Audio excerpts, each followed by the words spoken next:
Welcome to Exponential Rates.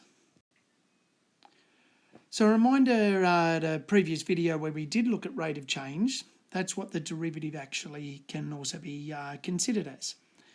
So we look at some practical situations, and we're now just going to introduce exponential functions where a quantity is a function of time, and when you differentiate you find the rate at which that quantity is changing over time.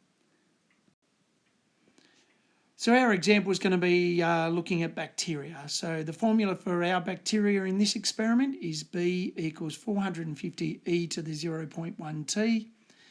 We're going to find how many bacteria there was initially, the rates that the bacteria is increasing initially, when there's 18,000 bacteria, and when are the bacteria increasing at 18,000 per hour.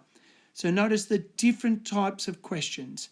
Some state the word rate, which means that we're actually using the derivative, and some are using just the term bacteria, which is the original formula. So how many bacteria was there initially? So remember, initially is when t equals 0, and we're just after the bacteria. So therefore we substitute it into our b equals 450 e to the 0.12 t, sub 0 in for t, you get 450 e to the 0, anything to the 0 is 1. So initially there were 450 bacteria. At what rate? So now we're going to have to differentiate b with respect to t to find the rate. So our rule with exponentials is you differentiate the power. So differentiating 0.12 t is 0.12. Multiply that, that's your f dash of x, you multiply that by your original function. So 0.12 times 450 is 54 e to the 0.1 t. So that's our rate that the bacteria is increasing. Initially t equals 0, so we sub 0 into that and you get 54. So it's increasing initially at 54 bacteria per hour. When are there 18,000 bacteria? So now we know the number of bacteria and we want to find the time. So substituting it into our original formula, b equals 450 e to the 0.1 t.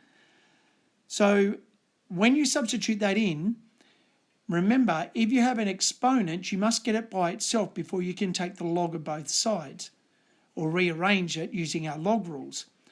So we divide by 450, so 18,000 divided by 450 is 40, and that equals to e to the 0.12 t.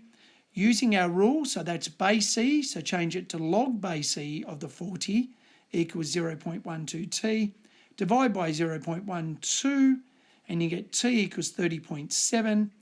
So therefore, when are there 18,000 bacteria? After 31 hours. So for our final example, when are the bacteria increasing by 18,000 per hour? So that's the rate. So we're using our rate formula. So 18,000 is equal to 54 e to the 0.12 t. Same as the last at part C, you can't take the log until you've actually got the exponent or the base by itself, so divide by the 54. Now you can use the log rule, and so base e to the 0.12 t becomes log base e of the 333 1/3 equals 0.12 t. Divide by 0.12 and you get t equals 48.4. So therefore it's actually increasing after 49 hours. Thank you.